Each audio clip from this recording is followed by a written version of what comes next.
Los Angeles में लगने वाली आग ताहाल काबू से बाहर। जंगलात से भड़कने वाली आग ने शहर में बने खूबसूरत और आलीशान घरों को राख में बदल डाला। फायर फाइटर्स आग बुझाने में नाकाम नजर आ रहे हैं।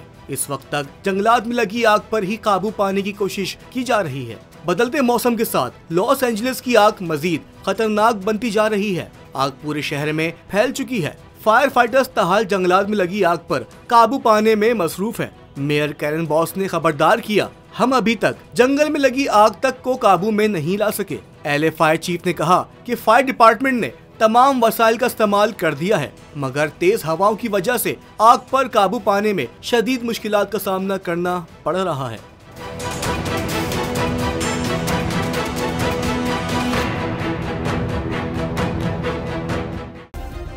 सब्सक्राइब करें और बेल दबाएं ताकि कोई खबर रह न जाए।